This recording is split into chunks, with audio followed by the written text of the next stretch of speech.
Burbank Talks presents another edition of Ask the Mayor, a monthly forum giving the mayor of Burbank an opportunity to answer questions from you, the listener, and address issues important to the city of Burbank. Now, let's join our hosts as they welcome the mayor of Burbank. Hello, Burbank. Craig Sherwood here with you once again. And of course, we have with us Ross Benson. Tally ho, let's go. There we go. And we're here for another edition of one of our most popular shows, Ask the Mayor with Nick Schultz. Mayor Schultz, how you doing? I'm good, guys. Thanks for having me back. Burbank has its own mayor? Apparently. Oh. No, happy to be back, guys. I know this isn't as fun as last month on the bus, but I think we'll have a good time today.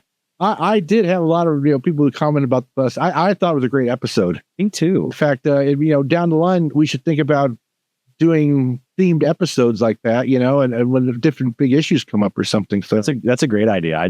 Having the czar as Burbank Transit, absolutely, Mr. David Kriske with us was just beyond. I mean, you can't ask any questions regarding parking, traffic, transportation that he doesn't know. Oh yeah, so you were lucky. Oh, I really lucked out. That was the easiest episode for me by far.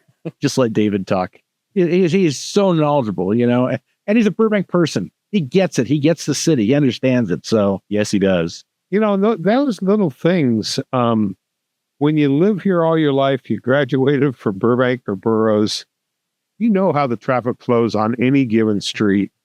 And he does have his, we're real fortunate that we don't have a big turnover in community development in his department.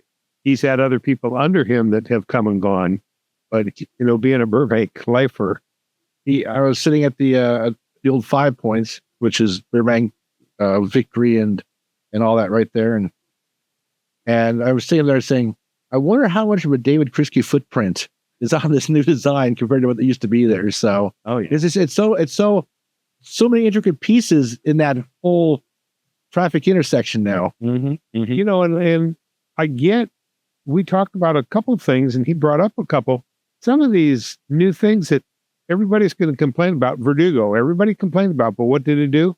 Reduce the number of accidents, slowed people down. It did. These turns that they're making at intersections of Verdugo and Olive that they eventually want to do. Kind of like Craig and I saw here at Rose and Riverside. That used to be a Y. You remember when it was with the sign overhead and in front of Bob's Big Boy? Yeah, Riverside and Alameda met. How many accidents did we cover out there of people going into that? With a stop sign. Yeah. And so, having, I get it. People don't understand. I'll give you an example quickly, and then we'll get into your mayor show. I'm driving down Glen Oaks last week, and a guy literally passed me at 90 to 100 miles an hour. Wow. I was at Providence going south at Providence and Glen Oaks, and I laughed like heck because Burbank motor officers were working a task force. There was a motor sitting right there. He zoomed after him, impounded the car, took the rest of the two drivers. I mean, you don't go flying down Glen Oaks because that worked very well. He finally got him the car stopped.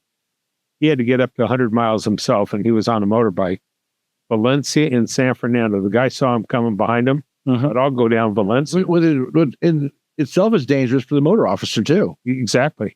And then I passed him. I said, he passed me going 100. He said, that's what we clocked. So, all righty. Well, let's get in a couple of questions here for you. Sure. Our September edition of Ask the Mayor. Ask the Mayor.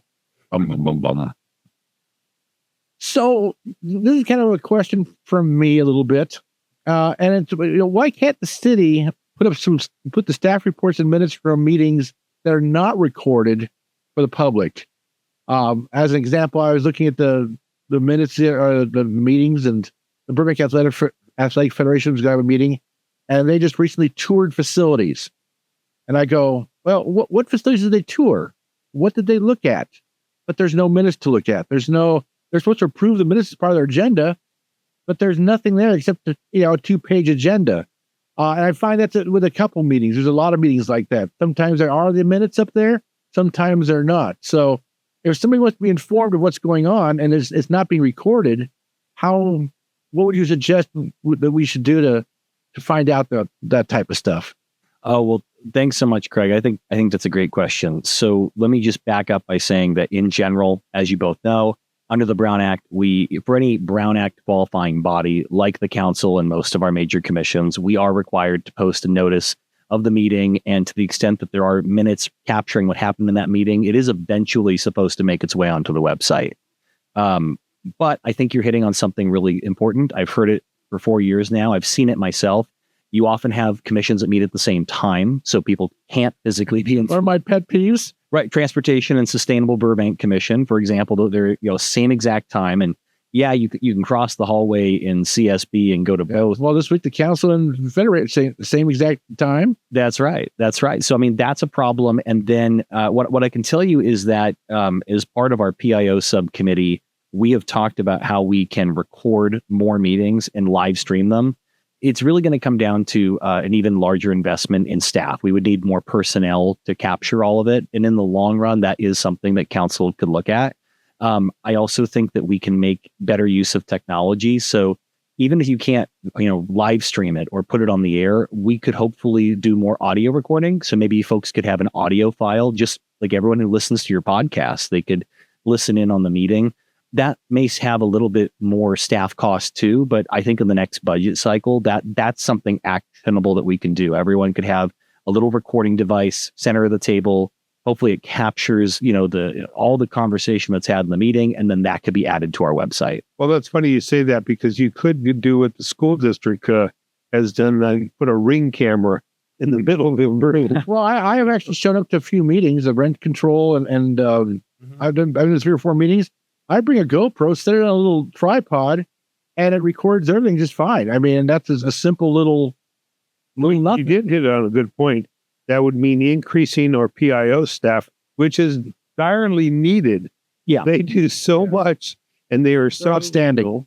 I agree. And that one department, things have changed from used to be one person, Mary Jane Strickland many years ago, or Larry Johnson or Mike McAnnis, and I can go through the list of one person in that office. Now you have a video crew, you have Mary, you have, how many? That's one department that we should beefing up. I completely agree. And so what I would just say, Craig, and to Ross too, is that the fact that it hasn't been done, I don't believe is a reflection that the council doesn't care, or it's not. Right. I don't believe that either. Right. I think we just need to do that to accomplish it in the next budget cycle. I agree with both of you. We should take a good look at PIO. And if we gave them another body or two to add to that unit, then maybe there is more that they could do. Because to your point, Ross, somebody would still need to show up with the GoPro to set it. And then I know there's more man hours that we'd have to put into, storing all that data on the website, but it could be done. So, that's something to look at. It'd be nice maybe put up there also, because you said everybody that's governed by the Brown Act. I do not know which commissions are governed by it and which ones are not. So it might be nice to list all the commissions that are actually governed by the Brown Act. That's a great question. I'll talk to Kimberly about it. I think that could be a very easy fix to the city clerk's webpage. And then at least you'd be able to know.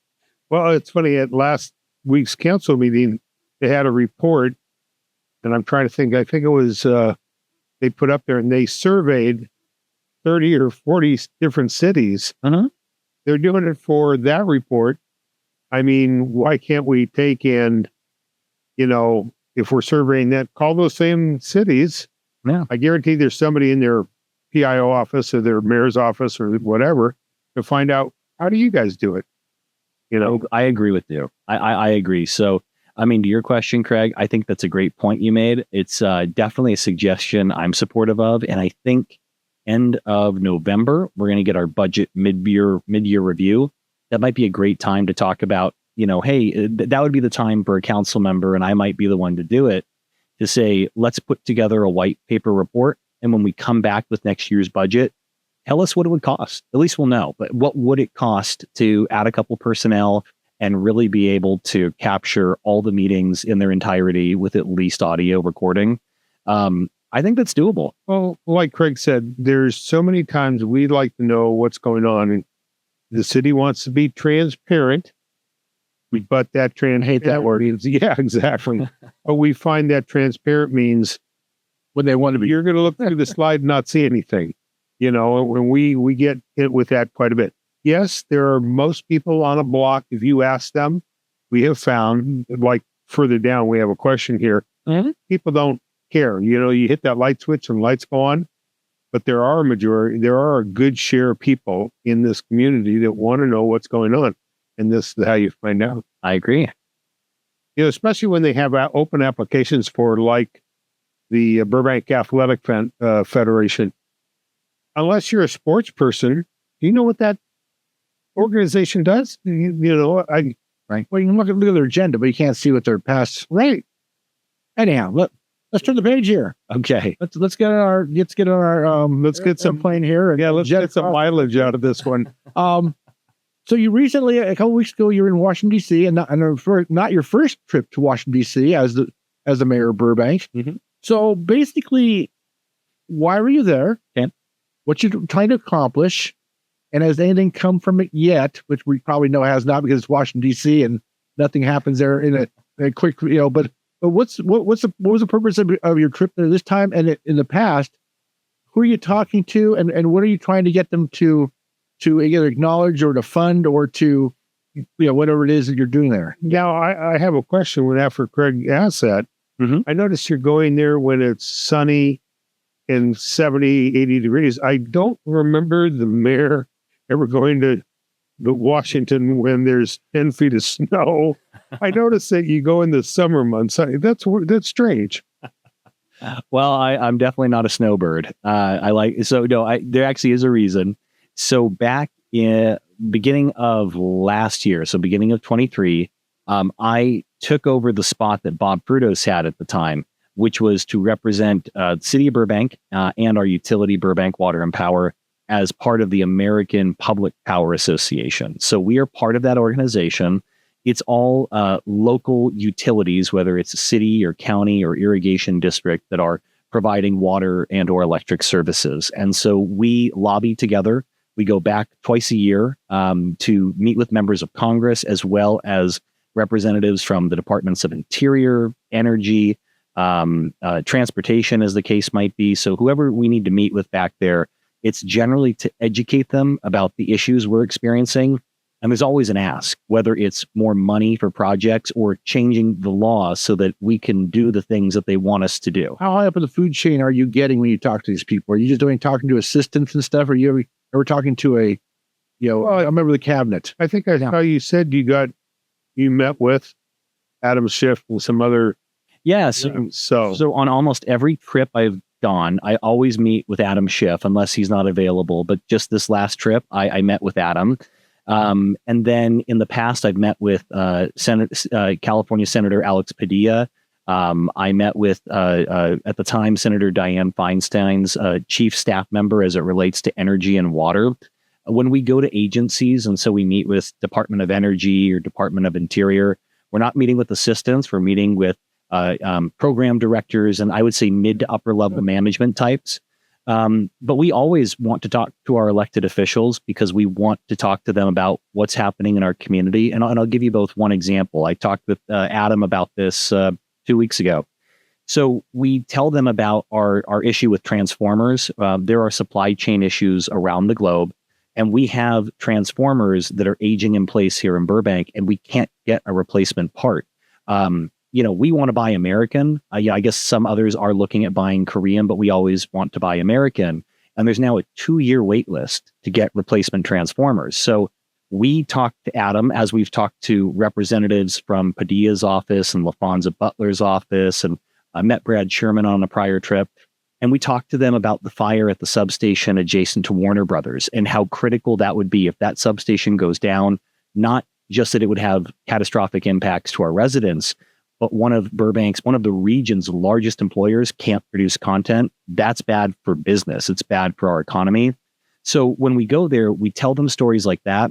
We talk about where we need their help in terms of funding to accompany the Defense Production Act, all these federal tools that are aimed at speeding up the production of replacement parts for our transformers and trying to ease that supply chain issue. So that's really what the job is doing. And the last thing I'll say, and I'll pause there because you might have follow-ups. Yeah, I always get this question, why does the mayor need to make the trip back there? We do have lobbyists that represent the city that are there every day fighting for us. But I can tell you, when it's a lobbyist, you get a staff member. When the mayor is back there, I usually have a lot of success with Mandeep and Jason from the utility getting in the room with Alex Padilla, with Adam Schiff. And I may only have 15 minutes, but we use those 15 minutes to really put a name and a face to the story that they're hearing. And we always make the ask. Last thing I'll say, Craig, sorry, I forgot this. On this trip, we also, in addition to talking of this trip, we were talking about hydrogen. We were talking about water efficiencies, our potable reuse project that we want to do here in Burbank. But the other thing is we started talking with Department of Transportation about Olive Avenue Bridge. And whatever happens with the BRT, whether it happens or doesn't, we're going to need a replacement bridge.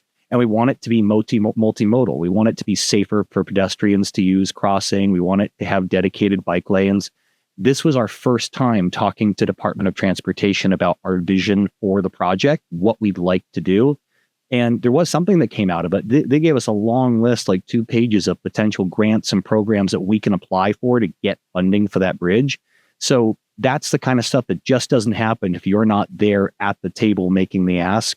You know, it's a federal government. You don't ask, you're not going to get. So, in all honesty, too, we hire somebody to, a lobbyist or whatever. They don't live in Burbank. No, they don't. They have no, responsibility really to Burbank. It's a job. They don't have the heart and feel of Burbank. So having the mayor back there is a great plus. And like the Olive Bridge, it needs to be replaced. Not only replaced, but like you said, intermodal. So yeah.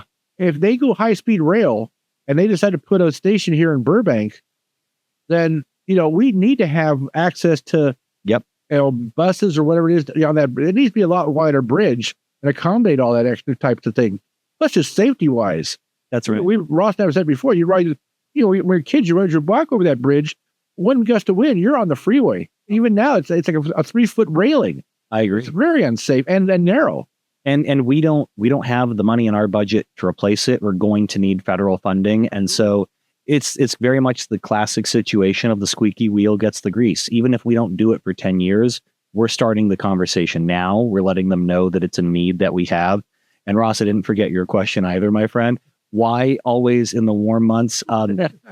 So the American Public Power Association has 2 events every year. So in February, they always have a lobby week. So that's usually after the snow's off the ground, but we all go there to meet with members of Congress for the week. And then typically in the summer in July is when they have a 2-day fly-in. So you fly in and you may have follow-up meeting. It's all tied to the congressional calendar. So we want to be there when members of Congress are there because we can still go when they're not, but they're just, they're not talking to. And then you are getting the assistants and the mid-level managers. To your point, Craig, we want to meet with the bigwigs. That's, and if we're there, we're going to talk to Adam Schiff. So you mentioned you threw out there that you traveled with the head of our water and power and also with Justin Maruka. Jason Maruka. Yeah. And he used to be with Supervisor Barger's office and he came to work. He left that and came to work for us. Oh yeah, loving what he's doing. He loves lobbying and he's great. And I'll say he's probably so Mandeep. We all know is brilliant. We are so lucky to have her, but we don't talk nearly enough about Jason Maruka because this guy is tracking. He is not just relying on what lobbyists are telling us. He's tracking every bill that's of concern that could impact our ratepayers. And when we go into these meetings, he's the one who, we're collaborating, but he's developing talking points for me and Mandeep to use in talking to Adam Schiff, including what we should be asking. So they're an incredible team. This was my last trip for obvious reasons going out with them. But I really hope that one of my colleagues takes my spot and continues to make the trip. I mean, it's a long way to go, but I think we've done some really good work in 2 years. I know we did good work when Bob was in the role too. So, between Tamala, Zazette, Nikki, and or possibly Constantine, or maybe one of the other new folks who comes on board, I hope somebody raises their hand and said, I'd love to do that. Because sure, Nikki will. I'm sure she'd love to go. I think she'd be very good too. Yeah. I mean, I will say I agendized it, so we'll let anyone who's interested nominate, and we'll have a discussion. But I agree. I think our vice mayor would be a great candidate for it. But if for some reason she doesn't, and someone else has an interest, we got to get someone in there. Absolutely. Well, you said we look at some of the problems. Our police department can't get police cars, and it's the supply chain. Yep. I mean, every police department, they're crashing cars and whatever. Burbank's not crashing. We're just driving the miles out of ours, and we need more. Like the Met car, that took 2 extra years to get. Yep. Because of, you have to make it safe and everything. And I know that was a big problem. And now police cars, they're in the same boat. So when you're there, We need 5 more Met cars. Yeah, we do. yeah. Well, let's move on right now. Okay. By the way, I am going to next month, so be prepared. Okay. I'm going to talk about solar.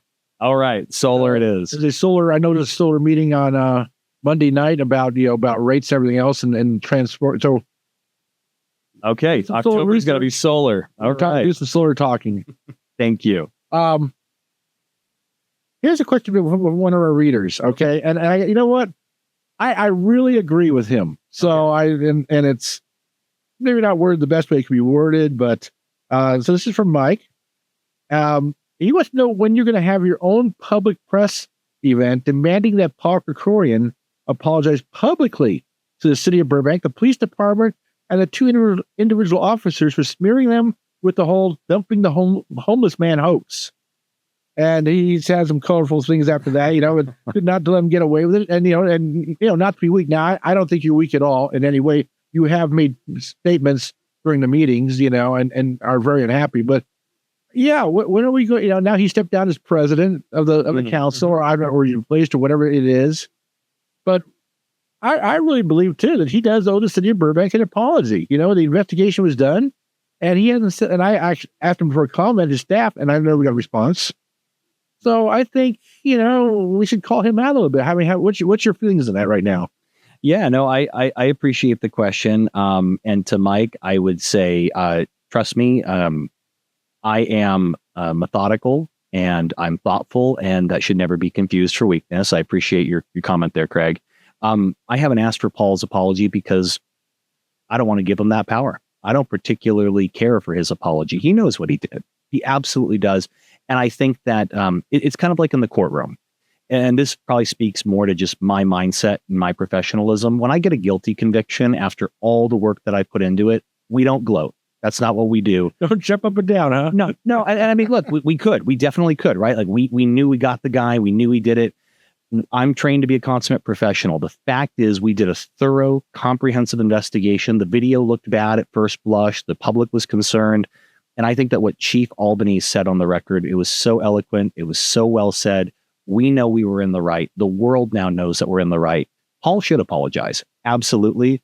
But I'm not going to give him the satisfaction of asking him for an apology. He knows that he owes the city an apology, a city that he once served as a member of the school board. And the fact that he hasn't, it's disappointing. And what I will tell you, though, is that the chief and I will be meeting with Paul Krikorian and some members of his team. I think we're scheduling it for either this upcoming week or the following week. We are hopeful that whatever the hangup is, whatever concern he still has, we can answer any questions he has, reiterate what we found. But this is one of those situations where we're not going to back down. We know what the facts show. And the last thing I'll say is this: I understand, that some of your listeners will be disappointed in my answer, and they would love a press event, but I'm not going to do it for one other reason. What Paul Krikorian did is performative politics. It is exactly what people don't like about politicians. It's about chasing a headline and being self-centered and ego-driven rather than focused on the mission at hand. And as much as it would give me personal satisfaction to say, I told you so in a large press conference, all of you guys and everyone listening, you'll have real problems. So we need to, now that we've been proven right, get back to work and focus on solving your daily issues. Like, that's what we owe to you. And in that way, I hope that I can lead in a way that I'm disappointed Paul couldn't. Like, that a real leader picks up the phone, calls the mayor of Burbank, as he said he would, and still hasn't, and says, Nick, I have a concern. We need to meet and talk about this before you go to a press conference and try to play games. Well, the whole situation fed into I'm going to say a handful. Burbank PD has, your haters. You're going to have, I don't care, you got a ticket once. I hate Burbank cops. They're assholes. People will say, you have that handful of people, and that's what it fed into. And, they go, well, see, they wrote me a ticket once. They're wrong, and they're always going to be wrong. People don't understand you get a ticket not because, you did something wrong. It's a training. Most people have taken their driver's test at 16, and when you're 40 or 50, when's the last time so you get stopped for something you do. Most of the time it's a warning. They don't, cops don't have quotas, writing tickets. It's because of something you've done. And it's the same thing. You have this handful of people that would love to, I'm not saying Mike is one of them, but, you have a group of people that would love to tar and feather. And I get it. I mean, look, as a Burbank resident, as someone who is proud of our city and our police department, I get on an emotional level that desire to have some vindication. But at the end of the day, I can't do exactly what I am unhappy that Paul did. I can't make this a political thing. I can't sit there and hold a grudge against him. What I'd like him to do of his own volition is to acknowledge that he was wrong, acknowledge that the way he went about it was wrong. I would love an apology for the department, but what I'd love even more is, now that we're talking, Paul, we're having a homeless solutions center that we're hoping to bring online in the next year or two. And in that way, Burbank will contribute regionally to a problem that we haven't historically. Paul, how can you help us? How can we work together? I know Council District 2 has resources.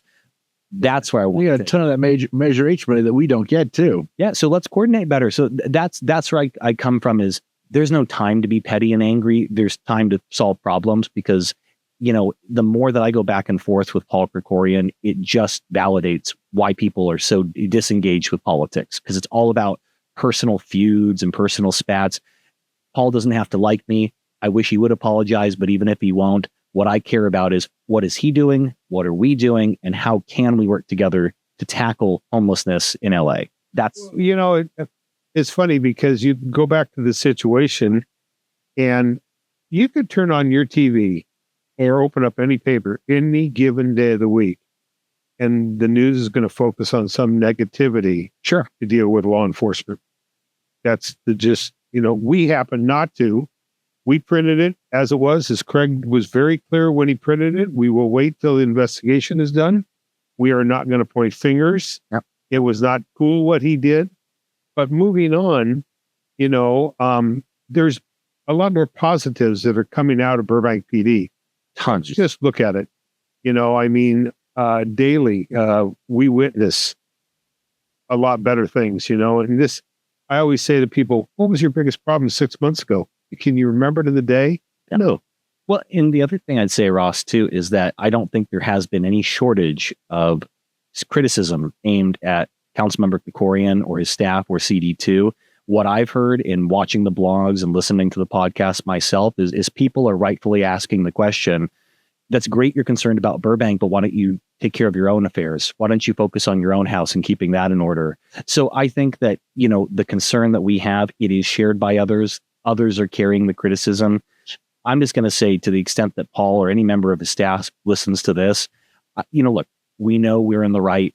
I know what I would do if I were in your shoes.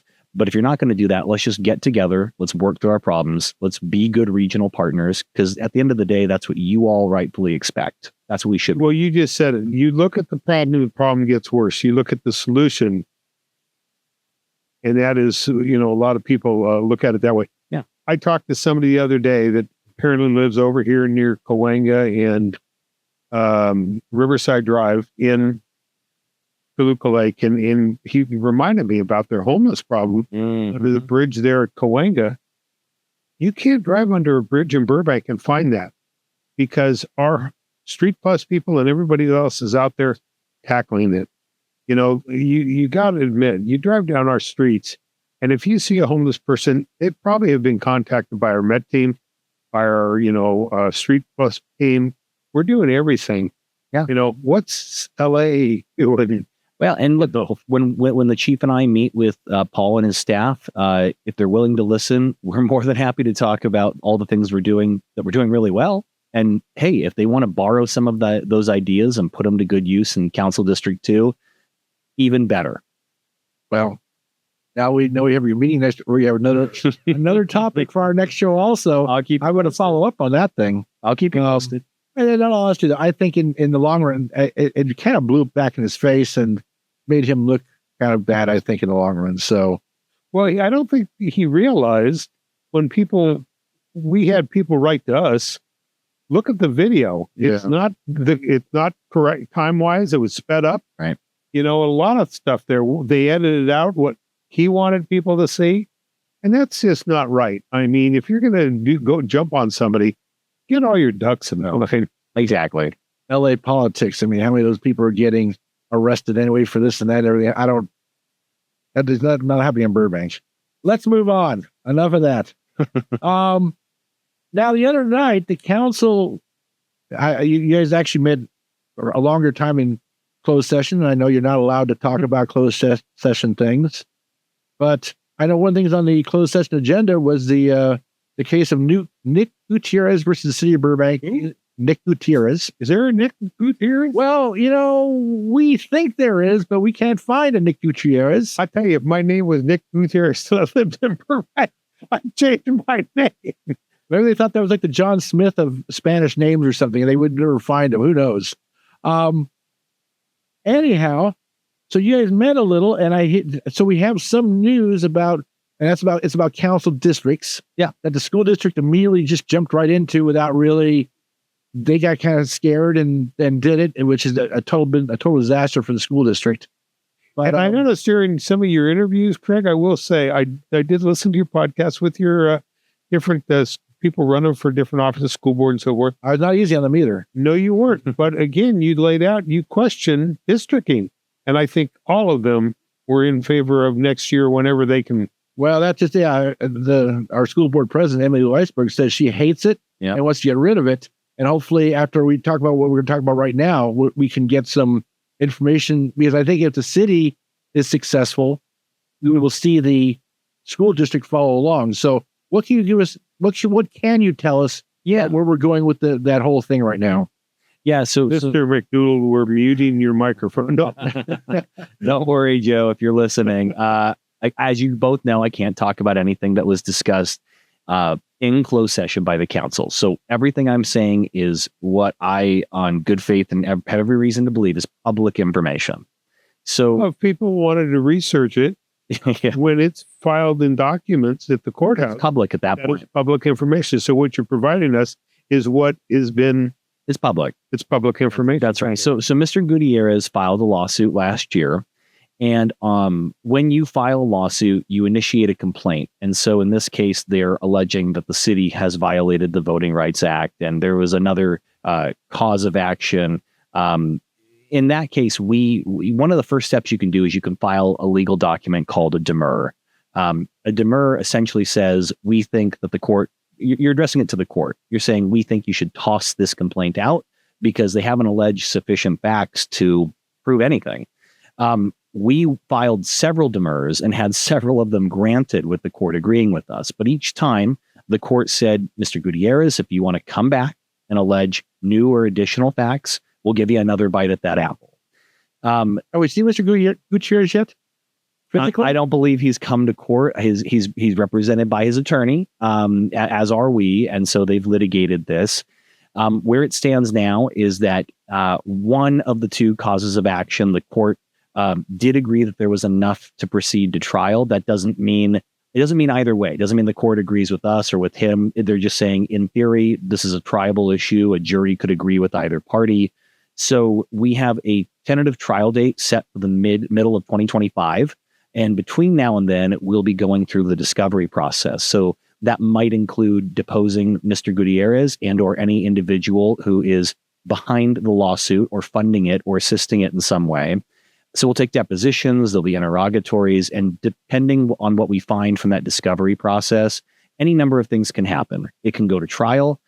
Either side could file a motion for summary judgment if they feel that all the evidence taken together basically the standard is there's only one outcome a jury could make, and that is that we're right and they're wrong. So depending on what we find in discovery, that might be a tool that we employ.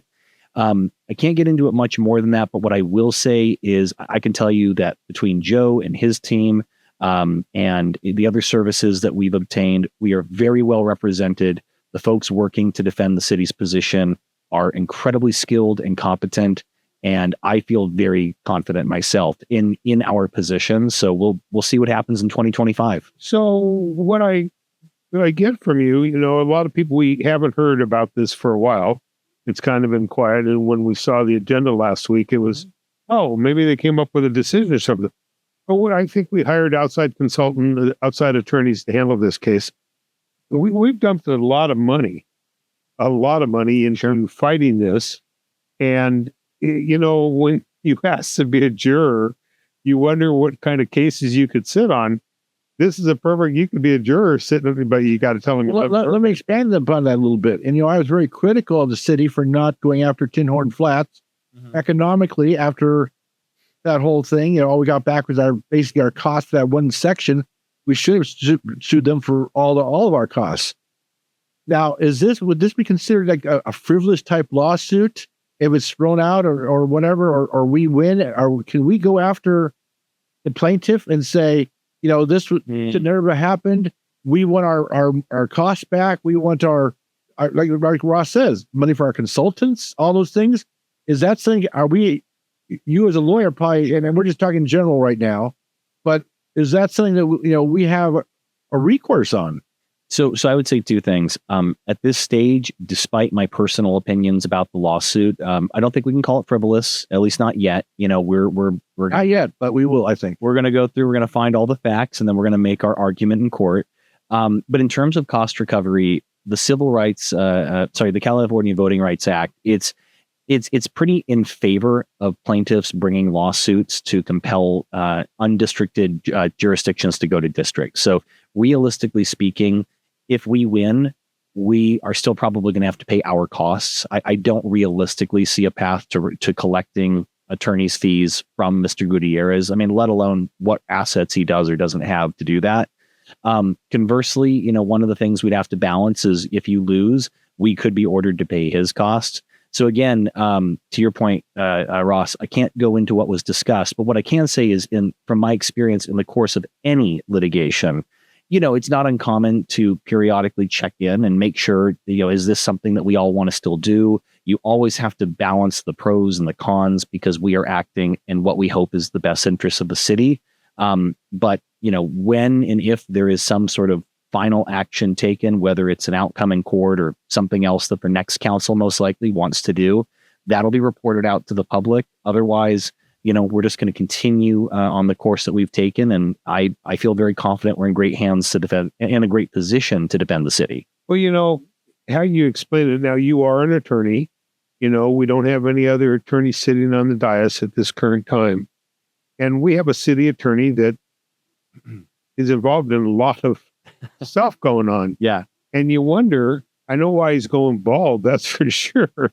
But, like this case, to keep you guys updated, you don't make the decisions, his office, and he's been an attorney for many years, and he does their research and his assistants and so forth. So this one, it's going on a couple of years now. Yeah. Well, and one thing you said that's interesting, Ross, is it's very much a team process. So the final decision of whether to defend the case, whether to settle, whether to go to trial, that is in the hands of the council. But all the strategic decisions, once we've made a decision, right? We want to settle, we want to go to trial, whatever it is Joe and his team and consultant, whoever, anyone that we bring in to help him. Ultimately, Joe is our tactical decision maker of how we do it. And I can say, he's got a lot on his plate and he's stressed, but I wouldn't trust anyone more than Joe McDougall. He's sharp. I think he has a very good sense of what to do.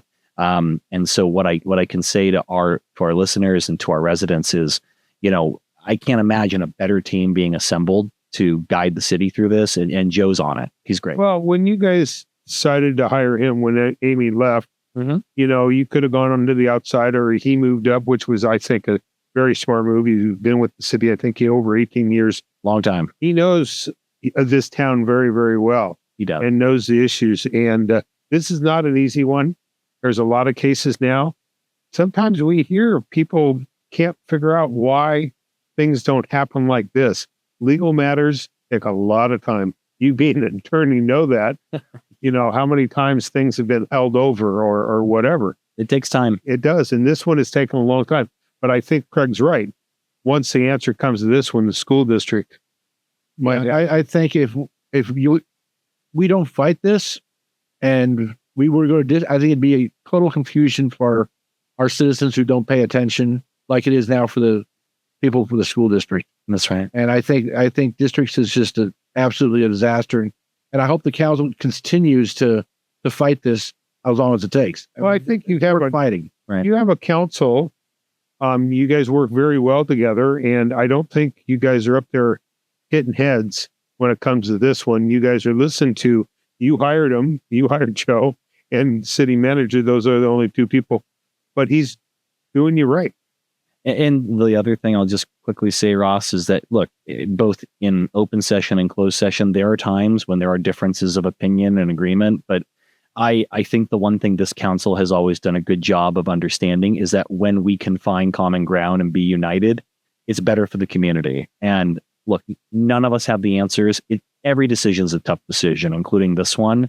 But as long as we're doing what we think is in Burbank's best interest, at least I can sleep well at night. Well, a good example is, I think, the Pickwick, SB 35. The council laid down, really rolled over. I should never have done that. But again, we're going to fight, and they lost their butt big time. And it's because they rolled over, I will say that. I'd say it to their faces because that's what they did. And we lost, and it cost us couple of bucks, close to $500,000. That's a chunk of change. Well, and the other thing I'd say on that, Ross, is look, from my experience, 4 years on council now, and as an attorney, I think you've seen a couple times now. I know when the fight isn't worth it, and when I think that there is no hope of winning, and you have to cut your losses. But I also know when I feel we have a strong case, and I think we're in the right. And so, all I can do is use my best judgment. And, but I hope that, whoever the one or potentially two new council members are when they come in, that would be my unsolicited advice is listen to Joe, listen to all the experts. But at the end of the day, you have to be the one to go to the grocery store and talk to someone about why you did what you did. I've always erred on the side of I'm going to do what I feel is right, what I think is the smart thing to do. And it served me well so far. So, good luck to the next two council members. Yeah, it's a tough decision, when you guys have to make those decisions and you have the right guy up there, the ringleader. Absolutely. And you got to trust him. And, every week we listen to council and it amazes me all the legal things that everything that is on that agenda as some part of the legal, 2 cents toward it. Well, thinking of with that in mind, let's move on to our next subject. Short-term rentals. Yes. So we just dealt with that a little bit in the last meeting. I got to be honest with you. I thought it was a little ridiculous in the staff report where it said there are 200 to 300 short-term rentals, but we don't know where they are. And then a speaker got up and said, my daughter spent a day and a half and found over 200 by just using the telephone. So I think, you'd hope the staff would give you the best response and not take shortcuts like that. Mm-hmm. But short-term rentals are an issue in the city. And I think you brought up the point, which I thought was very good in the meeting, was that's taking away from our housing. Yeah. Which means, we're under SB 35, restrictions and stuff. And to get out of that, we need to have X amount of housing available. Mm-hmm. And that's not available if we're, let's face it, if that's just 200 or 300, there could be 500. Yeah. We don't know. So, I mean, that's a lot of housing that's off the market because of that. So, talk about what the council is wanting to do. You went back to the first step. You're going to come back with an ordinance and everything else. So talk about that a little bit. Definitely. So, what your viewers and listeners should know is that at the last council meeting, we made the initial policy choice. The first step towards moving towards a ban on short-term rentals. So that means, you can't have your single-family home available for a 30-day or less short-term lease on websites like Airbnb or VRBO. It wasn't an easy decision. We understand that some people have used that to supplement income. And so there can be very legitimate, good purposes that people want to open their home and do that. But at the end of the day, we have any number of high-class, high-quality, world-class hotels in Burbank. They're not full. Vacancy rates hovering between 70 and 80%. And we have to balance, individual interest, individual financial interest with concerns of the entire community and the neighborhood and impacts on traffic and quiet enjoyment of property. We want to talk about taxways because let's face it, every time you get a head on a pillow, we make money. When it's Airbnb, we make zero. We make zero. So what I would say is the one thing that I think we can all agree on is that the current model isn't working. The current model being that they exist in our community. They're not licensed. They're not regulated. They're not taxed. And so, they're both here and we get no benefit from it. So the choice we had to make was, do we want to go down the first route, which would be licensing them, permitting them, regulating them, and collecting a tax? But there's also more cost in terms of enforcement because you have to go after those that don't comply with the regs versus just banning it and allowing people that want to visit Burbank to stay in our hotels and keeping neighborhoods for housing and for quiet neighborhoods. That's where I ultimately came down. It wasn't an easy decision, but at the end of the day, we have ample hotel space, here in our community. There's plenty of places to come and stay.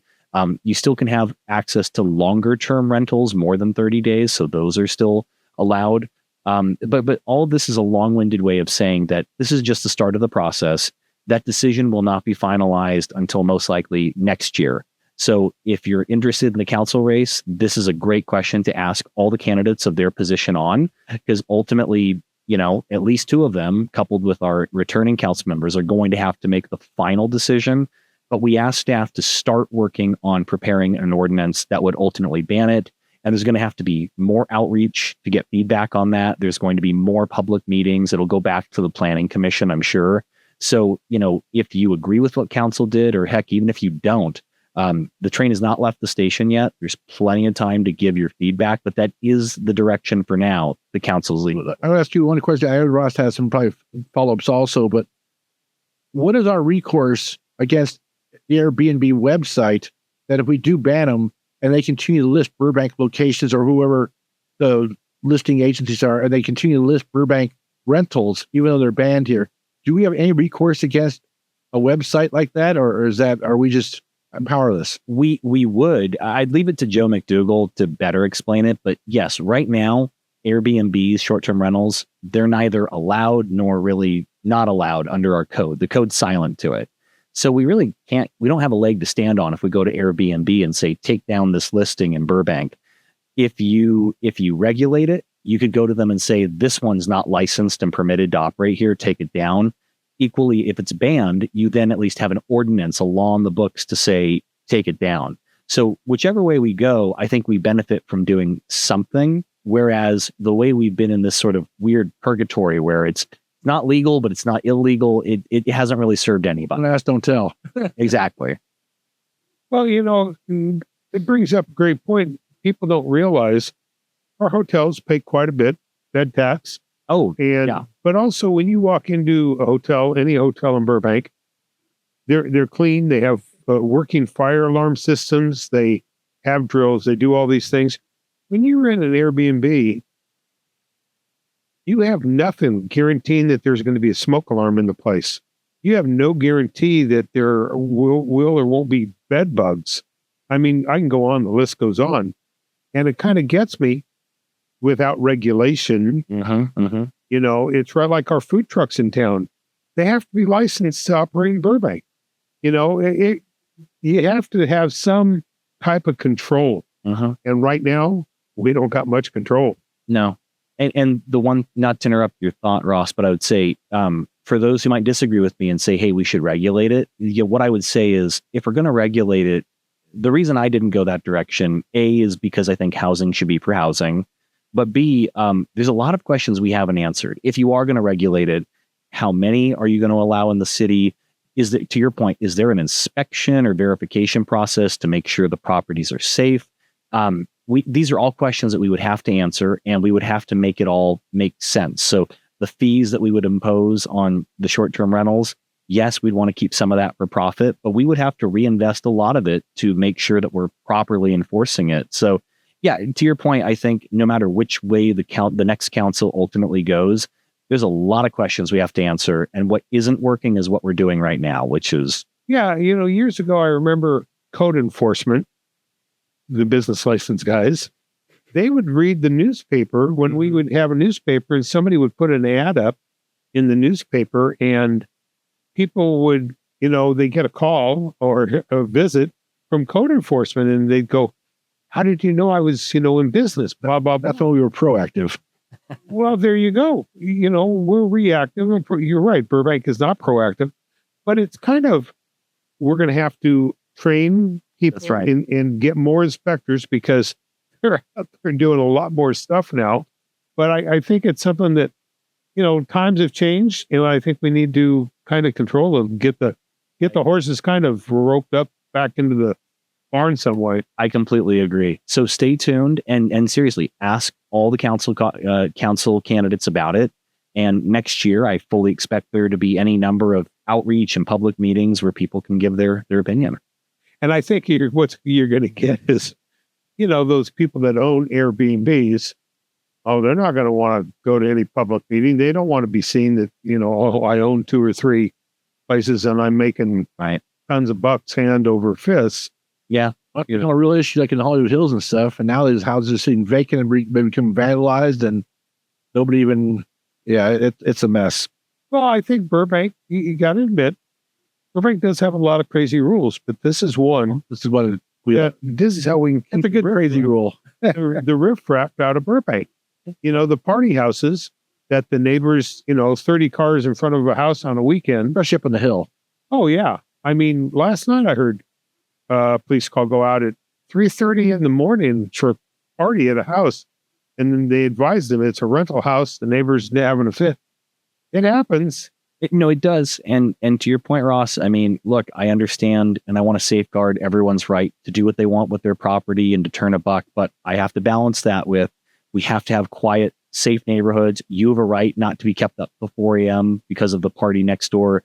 This is a way that we control that. And so it's all about balance. And anyway, we'll see where it goes. Well, let's move on. We're near the end here. And as always, we really appreciate you coming in every month, because I love this. I get to ask you the questions that on my mind, and some of our listeners get to ask those questions, and you have the time to explain it in your own way so that it's not a hurried answer. And okay, now Councilmember so-and-so, now you weigh in. So we get, a little better clarity. But at the end of every show, we do our little, what's on the mayor's mind. Yeah. So this is your time to let us know what's on your mind and what you have, your thoughts, until we talk to you again next month. Absolutely. Well, thank you both for having me on again. I love it as much as you do. I would just say the one thing on my mind this month is Burbank Pride. I'm wearing the t-shirt. This was the 3rd Family Pride in the Park event that Burbank Pride has put on. I thought it was the best yet. I saw a bunch of new faces that I have not seen at Pride celebrations in the past, so that was really great. I want to thank all the volunteers, the vendors, everyone who organized it, and I just hope it keeps going. I think that it is really evolved into, and I know you've mentioned this several times, Ross, Craig, you have too. We don't have that many community events anymore that bring people together. And yes, this, not everyone's going to come to Pride in the Park. I get it. But those that are there, it is fun. It is positive. It is family friendly. It's about love and acceptance and tolerance. It's all the values that I think we do share as a community. And I just think it gets better and better every year. Although Johnny Carson Park was great, but I'd love to actually see it move back into a more central location in the city. So, hopefully the organizers will have an easier time working with city staff. That can be like pulling hair out at times, but hopefully, you guys want both. Yes. But hopefully, my guess for my thought is, year 3 was great. I hope year 4 can be even better, and maybe there's a way we can get it back into a more central location in the city. But I would just leave, I'll wrap with this. If you didn't go this year, I hope you'll go next year. The musical acts, the performance, it gets better every single year. And not only did I enjoy being there, Allie and I brought the kids out. It was a real blast. Well, I think you just said it. It's a safe place. Absolutely. Safe place. I remember the first one, you and me, he did an interview for My Burbank, and Devin did the article, I recall, and asked these two gentlemen that were LGBTQ, and they were blown away. That's right. Sorry, plus. They were blown away that this was going on in Burbank, and they said, we didn't know our community could do something like that. Yeah. There is, I think, a great opportunity there, I agree. Bring out a different group of people. If you don't agree with them, and I did read, there were a ton of, I think, one of the TV channels posted that they were going to have a booth there, their Go team or something, whatever. Oh, yeah, I think it was ABC7, I think. Was that what it was? And there were a good 100 people commenting. Yep. Not great, but you know what? You don't need to go, folks. I think that's a great way to look at it. The whole point of Pride is about love, acceptance, and tolerance. If that's not your thing, don't go. It's really simple. And if it is your thing and you want to go, then go. And it should be safe and fun. And, having two Rugrats running around. I can tell you that Burbank Pride had security on site. It felt safe. The first one was a little raucous at times. I remember that. This one felt really safe, really positive. And hey, if we're going to do it and you're going to go, that should be what people walk away with, saying that was a fun experience. I will be back next year. I encourage others to go. And to your point, Ross, if it's not your thing, okay, not a problem. That's the whole point of Pride, is like everyone accept each other and just, allow people to be people. And I will say this weekend, last weekend, I know your schedule. We get it printed out. Our community is now putting on, somebody said to me the other day at a Magnolia Park event, there are so many events on a weekend. It's hard for me to decide what to go to, which one to go to.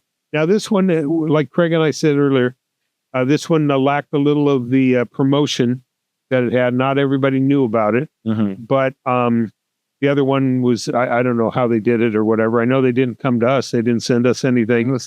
We have a free calendar. They didn't put it on it or anything. So we offer these things to our listeners.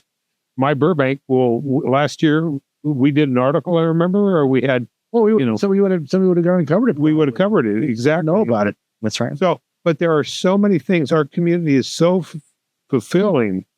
If it's either, at the bowl or these different things going on, this is a community that you don't have. But I am embarrassed if Channel 7 knew about it and we didn't. How'd that happen? So what do? You can't be everywhere, I guess. Yeah, no, you guys do a heck of a job. I mean, especially on a volunteer basis, you guys cover more of what's happening in Burbank than anybody. And, I'm sure that your listeners would share my sentiment that it's appreciated but for you guys, how would anyone know what's happening in Burbank? Well, I covered the other day the bench unveiling, and a couple of guys came up to me, apparently went to school with Craig. They asked me about Craig and so forth, and I can't tell you their name. Apparently they played baseball for you when they were Rugrats. And then they all. But, they said, if you want to know anything about Burbank, you got to follow My Burbank, either the podcasts or looking online, because we're the only source to keep some of this out there. Yeah. Well, Mayor, do you have anything else you want to go over, or do we call it a show? No, I think it's great. I just want to thank you all so much for the opportunity. It's always fun. I learned a new word the other day, and I told someone the show's real skibbity. I hope I said that right, but it's very skibbity. Skibbity do? I don't know. I bet whoever just heard it is going to definitely let me know if I used it the right way or not. But no, I appreciate you guys, and I'm looking forward to next month too. Fantastic. Well, that's it for another month. And for Mayor Nick Schultz and Ross Benson, this is Craig Sherwood saying thank you very much for listening, either on in your cars and your podcast platforms or on YouTube if you're watching the show also. So thank you very much, and we will talk to you again next month. Thank you for watching the latest My Burbank video. If you have it in your heart, please consider helping us by clicking on the super thanks down below. Or even better, go to our channel and consider a membership. Your support is what keeps My Burbank going strong.